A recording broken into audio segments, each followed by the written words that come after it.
Buenas noches a todos. Ya tenemos primer rival para el Mallorca en la Copa del Rey. Y no me ha gustado el sorteo. De los 4 que había en el bombo, al Mallorca le ha correspondido el peor de todos, el Pontevedra. Recordamos la eliminatoria ante el Pontevedra hace 2 temporadas, también en 16avos de final. Pasó el Mallorca 0-2, pero necesitó acudir a la prórroga para salir victorioso del campo de Pasarón. El Pontevedra viene de eliminar al Villarreal. Es un equipo que no será fácil en absoluto. Es líder de su grupo en Segunda Federación. Evidentemente el Mallorca es muy superior, pero para pasar esta eliminatoria el Mallorca deberá emplearse a fondo. Y este es el primer partido después de las vacaciones de Navidad y previo a la disputa de la Supercopa. Es una verdadera trampa. Es muy difícil entender, y ya no es la primera temporada y hace varios años que esto sucede, es muy difícil entender que le des descanso a los equipos que van a participar en la Supercopa en las primeras eliminatorias y luego les pongas una eliminatoria 4 o 5 días antes de jugar en Arabia. Es de juzgado de guardia. Es una más de la Federación Española de Fútbol. Vamos a hablar de esta eliminatoria de Copa con nuestro invitado de hoy, que es Alejandro Vidal. Y con Alejandro vamos a hablar de este Pontevedra Mallorca y vamos a hablar también de el presente y el futuro, sobre todo del Mallorca, porque quiero ir desde la experiencia de Alejandro a ver cómo le parece que puede ir evolucionando el equipo en esta temporada. Así que de la mano de Suzuki Technicars, bienvenidos, empezamos.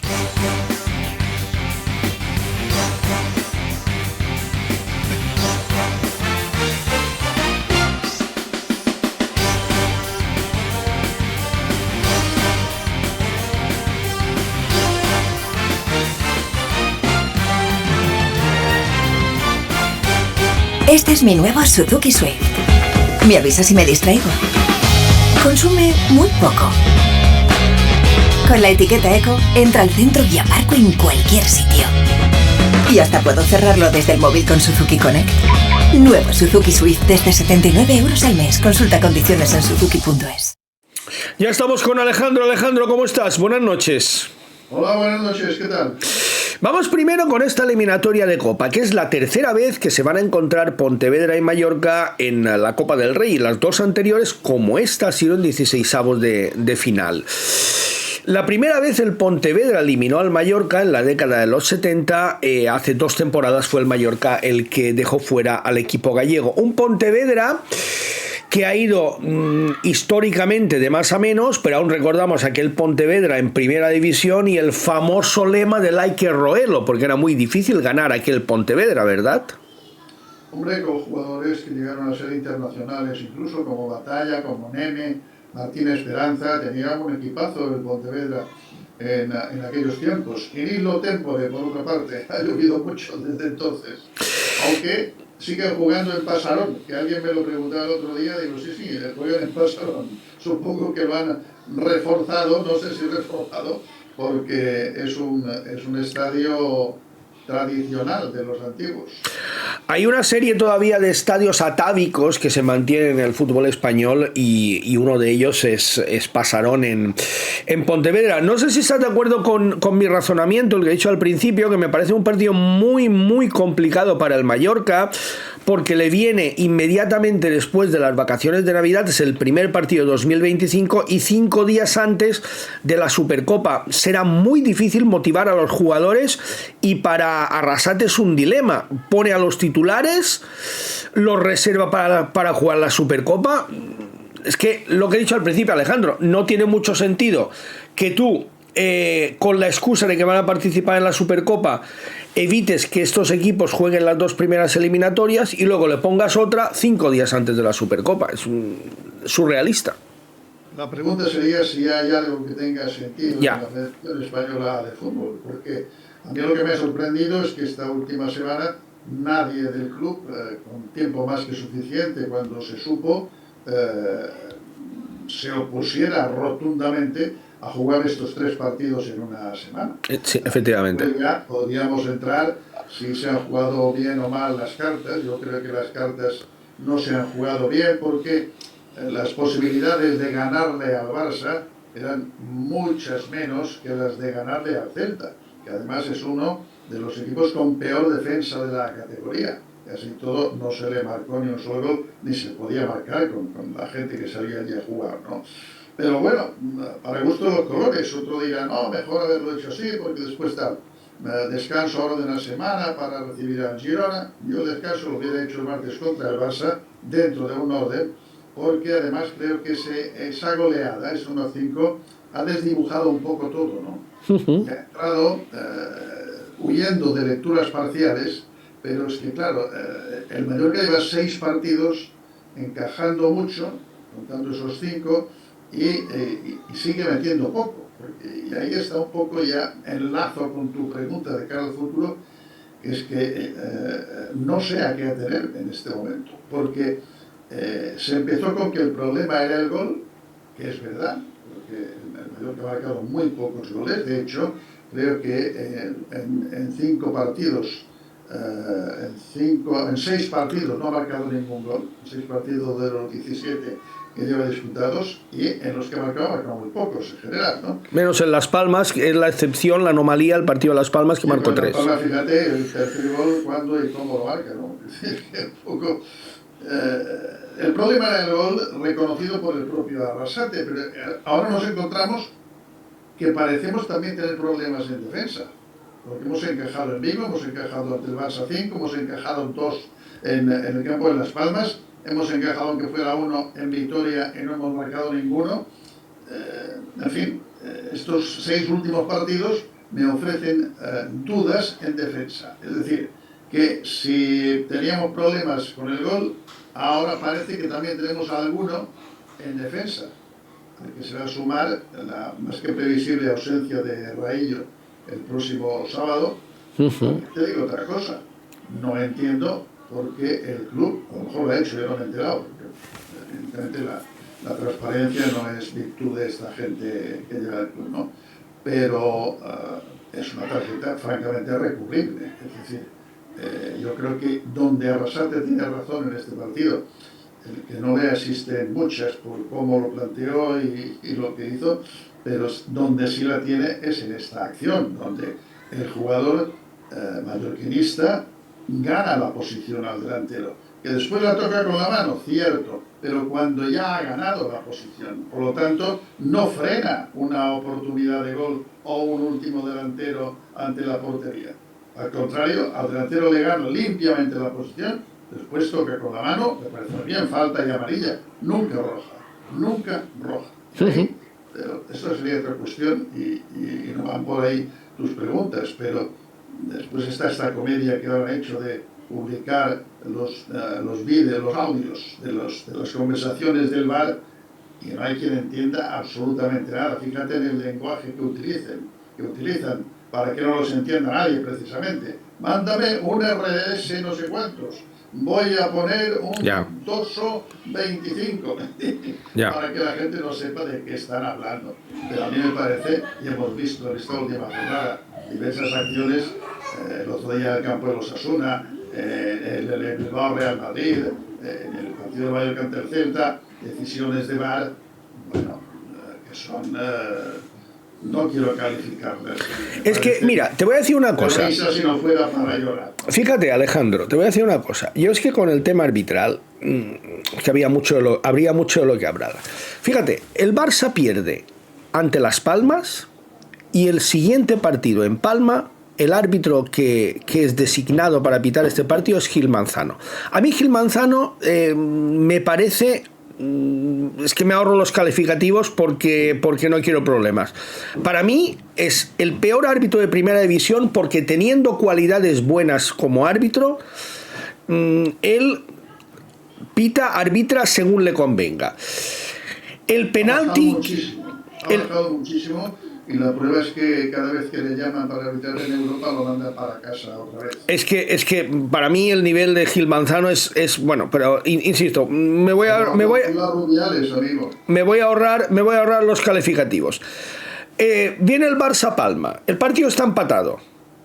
La jugada en la que pita penalti de Mójica sobre Lamine Yamal es un penaltito de los que a principio de temporada Medino Cantalejo dijo que no se pitaría ninguno. No se pitaría... Es el mismo que le pitan el otro día a favor del Betis contra el Barça, que desata la expulsión de Hansi Flick, efectivamente. El entrenador más tranquilo del mundo. Entonces, bueno, no protestaste tanto cuando pitaron efectivamente en Palma. Efectivamente. Y luego, fíjate, luego el Madrid pierde en Bilbao. ¿A quién le mandan en Girona? A Gil Manzano. ¿Qué hace Gil Manzano? Le perdona la segunda tarjeta amarilla a Mbappé en una acción clarísima que cualquier otro árbitro ante cualquier otro equipo, eso es segunda tarjeta amarilla. Claro, es que Madrid y Barça juegan en una liga diferente, es que es muy complicado. Como decías tú, de hecho hay muchos equipos que lo hacen. Yo soy contrario, porque al final hay que intentar competir, pero hay muchos entrenadores que ya directamente tiran el partido y sacan a los suplentes para que al menos no sufrir bajas colaterales ante estos dos, pero es que es absolutamente vergonzoso. Juegan en una liga aparte. En este sentido yo opino que hay algunos árbitros FIFA internacionales en primera división que han bajado mucho su nivel de arbitraje. ¿A que alguna vez han tenido nivel? Bueno, de Burgos Bengoechea, por ejemplo, alguna vez ha tenido nivel y en cambio lleva una temporada horrible. Gil Manzano hace años tuvo un cierto nivel, ya no, evidentemente. Martínez Munuera, que no es de los más polémicos, también ha bajado muchísimo. Y estos no son sustituidos, o sea, parece que es una especie de asignación para siempre ya cuando... ¿Quién es el mejor? Si tú pudieras elegir, ¿quién es el mejor árbitro de primera para ti? Hombre, hay algunos que no están mal. El mallorquín, Busquets Ferrer, sí. El mallorquín madrileño. El Busquets Ferrer pita muy bien, para mí. Alberola Rojas, aunque ayer con el Atlético Madrid-Sevilla un poco despistado, no me parece un buen árbitro. Muñiz Ruiz me parece también un buen árbitro. Manuel Montero, el andaluz, tampoco está mal. No. El problema es que de segunda a primera no suben los mejores. De primera a segunda no bajan los peores. Ya. Y tampoco son internacionales los mejores. Porque eso es un cambalache, ya te digo, por eso lo he mencionado. Gil Manzano es sumiso total y absolutamente a Medina Cantalejo y a la Federación. Estuvo en la ovación dedicada al señor Rubiales cuando dijo que no se iba a marchar. Bueno, y por eso está ahí. Y además no es que lo haya dicho yo y que me puedan decir, oye, no, es que lo ha dicho Estrada Fernández, por ejemplo, que es árbitro, y lo tienen ahí tirado porque se opuso a todo este tinglado que hay en el comité, en la Federación Española. Pero mira, es igual, mira, lo del arbitraje no tiene remedio en tanto en cuanto no funcione como en las ligas, permíteme que diga, más serias, como en Inglaterra o como en Alemania. Hoy en Inglaterra, hoy han expulsado a un árbitro por una polémica que tuvo con Jürgen Klopp, también porque está involucrado en tema de estupefacientes. Bueno, lo han expulsado hoy directamente. Lo han expulsado los propios árbitros. Sí, sí. En Inglaterra, el comité arbitral es un comité independiente de la federación, que es lo que yo estoy defendiendo desde hace mucho. El arbitraje no tiene remedio en tanto en cuanto no se constituya como un cuerpo independiente, incluido VAR, que creo que deberían ser no exárbitros retirados para seguir cobrando, sino especialistas en el tema del VAR, y fuera de toda influencia de la Federación o de la Liga de Fútbol Profesional. Mientras esto no ocurra, pasará lo que pasa. ¿Y por qué no ocurre? Porque tienen miedo de que como cuerpo independiente no consigan los patrocinios suficientes que les permitan ingresar las cantidades de dinero que ingresan. Claro. Un árbitro internacional hoy en España, pitando algunas veces en Europa, se puede llevar entre 300.000 y 400.000 sí. al año, ¿eh? Sí. No es tontería. No, en absoluto. Vamos a volver al Mallorca, Alejandro. Tú tienes mucha experiencia, muchísima. Estamos en un punto peligroso, un punto en el que el equipo puede estabilizarse, puede ir hacia arriba o puede ir hacia abajo.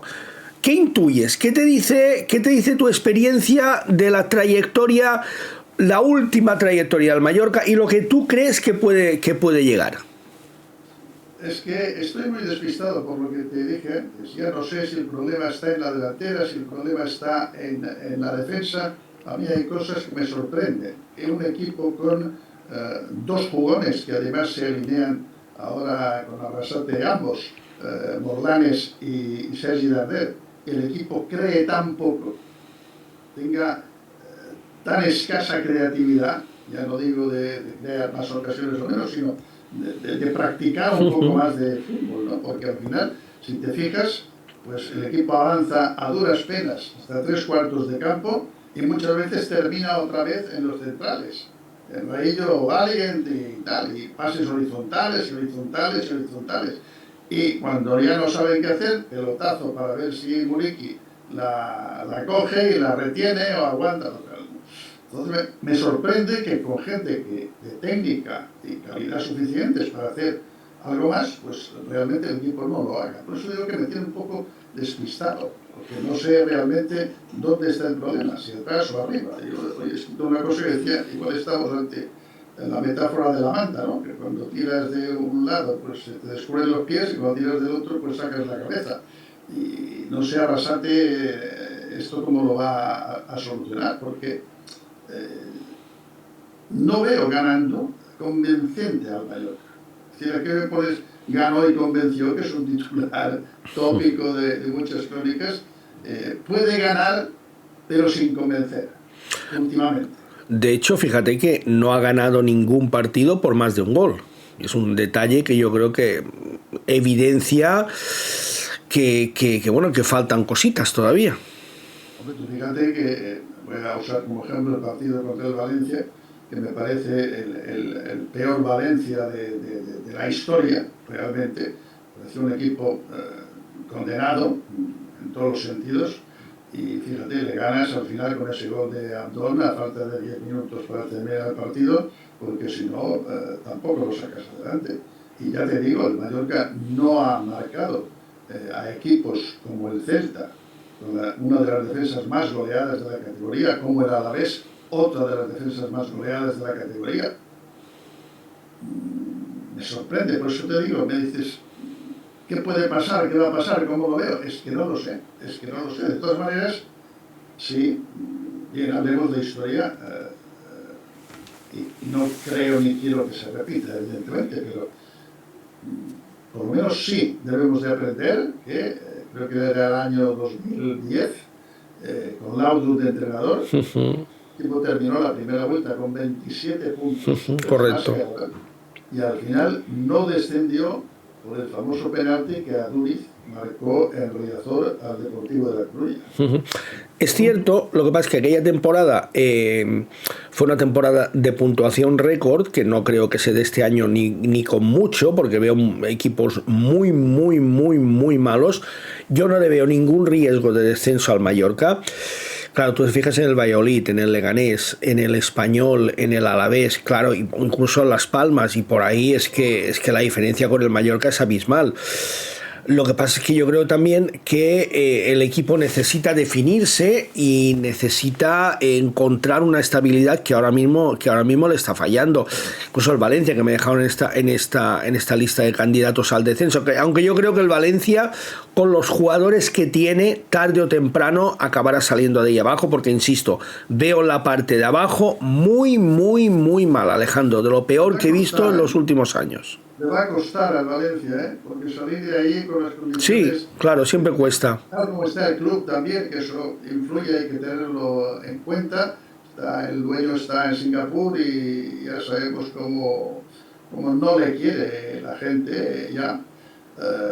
Ha salido el Sevilla, que estaba en una situación semejante y socialmente también está muy mal, un enfrentamiento de los del nido padre e hijo tremendo, brutal. Creo que al padre estará prohibido de entrar. Sí.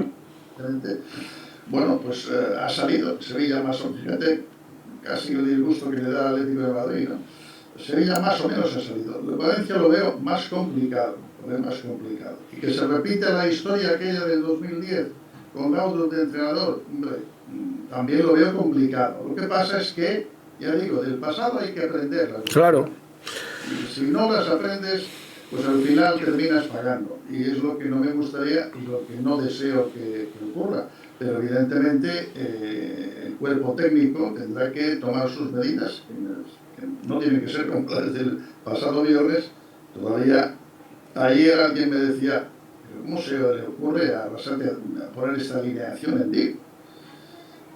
A mí también me sorprendió, pero bueno, no conocer a lo mejor lo suficiente a los jugadores todavía, o no sé qué decir. Tú sabes perfectamente que todos los entrenadores tienen días de ataque en entrenador, los tienen todos, eso del primero al último, y ese día Arrasate tuvo un ataque de entrenador y las consecuencias fueron no solo la alineación, sino los cambios también, porque los cambios fueron también estrafalarios, pero insisto, cualquier entrenador tiene un día de estos. Quiero acabar, Alejandro, con una cuestión de la que otro día profundizaremos más. Y es, yo creo que algo que el Mallorca debería hacer y debería hacer urgentemente, con absoluta presteza antes de que sea demasiado tarde. Y es rendirle un homenaje en vida al presidente más longevo de su historia, Miguel Contestí, que está con 92 años, que está en un estado casi con 92 años, los va a cumplir en marzo, en un estado de salud delicado, y yo creo que es de justicia, de absoluta justicia, que el Mallorca reconozca en vida a Miguel Contestí. Y es mucho, tal como funciona esta gente, yo todavía no he entendido qué han venido a hacer aquí, pero por lo que veo y por la consideración que tienen a otras figuras históricas del club, pues tengo mis dudas. Te doy toda la razón. Tendría que hacérsela, pero urgentemente, como tú dices, antes de que nos deje. Miguel Contestí es el único y verdadero salvador, porque se presume mucho de haber salvado al Mallorca, no. El único y verdadero salvador del Mallorca fue en el año 78 don Miguel Contestí. Así es. Todos los demás han sido más o menos oportunistas que han caído en un momento determinado y se las han dado desde Ux clase a esto que hay ahora de los grandes salvadores de la humanidad. No, el único salvador fue Miguel Contestí, y Miguel Contestí, desgraciadamente, y me lo contó él, no me lo invento, hace años le invitaron a ir a un partido y cuando llegó nadie lo reconoció, nadie sabía quién era. Y desde ese día decidió no volver más a Somos para ver ningún partido del Mallorca. Eso me parece absolutamente lamentable, penoso, y que dice muy poco, primero, de los propietarios, y segundo, no lo olvidemos, de las gentes que alrededor tendrían profesionalmente la obligación de asesorar en estos asuntos. Déjame hacer una puntualización para que la gente entienda. Cuando tú dices Miguel Contestí salvó al Mallorca, déjame hacer una puntualización para los más jóvenes, o para la gente que no es tan joven pero no tiene la edad que podamos tener nosotros y que no haya vivido lo que son los clubes de fútbol ahora y lo que eran antes. Cualquier propietario que entre ahora en un club de fútbol, cualquiera, sea el que sea, parte de unos ingresos mínimos garantizados. Mínimos. Simplemente con cruzar la puerta, si tu club está en la liga de fútbol profesional, ya tienes unos ingresos mínimos que además son muy importantes. Tienes unos ingresos mínimos por derechos de televisión y tienes unos ingresos mínimos por participación en la liga, que te los da o la Federación Española o te los da la Liga de Fútbol Profesional. Esos son unos ingresos mínimos. Cuando Miguel Contestí se hizo cargo del Mallorca, los únicos ingresos que podía aspirar a obtener el Mallorca en 1978 eran los relativos a los abonados que pudieran hacerse y a las taquillas que se pudieran recaudar en los partidos que se disputaran en el Estadio Luis Sillar, con el agravante de que cuando Miguel Contestí llegó al Estadio Luis Sillar se encontró un montón de carnets del Mallorca diseminados sobre las mesas, con nombres y apellidos y con fechas de caducidad, es decir, un montón de carnets que permitían a un montón de gente entrar de manera gratuita en el estadio Luis Sitjar. Cuando Miguel Contestí llegó al Mallorca, el Mallorca no podía fichar futbolistas profesionales. Lo tenía prohibido por la Federación Española de Fútbol porque arrastraba el equipo una deuda a jugadores anteriores muy importante. El Mallorca, para sobrevivir, para poder jugar en tercera división, tuvo que recurrir a un crédito que le concedió la Federación Española de Fútbol, creo que de 8 o de 12 millones de pesetas de las antiguas pesetas, que avaló personalmente Miguel Contestí y que ni siquiera el dinero, ni siquiera lo recibió el Mallorca, sino que se le transfirió a la Federación Balear para que fuera la Federación Balear la que lo administrara porque no se fiaban del Mallorca. Yo creo que las circunstancias son radicalmente diferentes y creo que demuestran la dimensión de unos y la dimensión de otros. Pero voy a ir un poco más allá, Tomeu, si tengo un poco de tiempo. Por favor. Esto es ciertísimo, tanto que hubo que abrir una serie de cuentas a nombres particulares, porque si se ingresaba en el banco, en los bancos, dinero del Mallorca, automáticamente quedaba secuestrado por las deudas que tenía. Efectivamente. Estaba el banco. Entonces hubo que abrir cuentas particulares e ingresar el dinero en cuentas particulares para que el club pudiera ir funcionando. Pero es que después de todo esto, tú fíjate el nivel, que ahora sería impensable, porque tú recordarás de los jugadores de esta época. Miguel Contestí fichaba a Álvaro Cervera, Miguel Contestí fichaba a Claudio Barragán, Miguel Contestí fichaba a Antonio Orejuela, Miguel Contestí fichaba a Luis García, Miguel Contestí fichaba a Ezaki Badú, a Jerry Armstrong, a Bully, es decir, Miguel Contestí fichaba un nivel de jugadores con los que el Mallorca, situados en la actualidad, no puede competir. ¿Qué va? No puede ni acercarse. ¿Qué va? Y Miguel Contestí los fichaba. No, pero es que, Alejandro, perdona, eran jugadores que no solo eran jugadores de un enorme valor, sino que además, como el Mallorca en aquel momento, en aquella época no había secretario técnico, el que fichaba era Miguel Contestí, pero Miguel Contestí tenía el ojo suficiente como para fichar a jugadores de los que luego obtenía un rédito económico espectacular, porque fichaba jugadores jóvenes de proyección, Orejuela, Luis García, hubo muchos casos, Álvaro Cervera, hubo muchísimo, Miguel Ángel Nadal, muchísimos casos, a los que luego podía traspasar por una gran cantidad de dinero. Y con eso, con la plusvalía que generaban estos traspasos, era como el Mallorca financiaba las plantillas de las siguientes temporadas, porque, insisto, en aquella época los derechos de televisión eran testimoniales, cuando había algo era testimonial,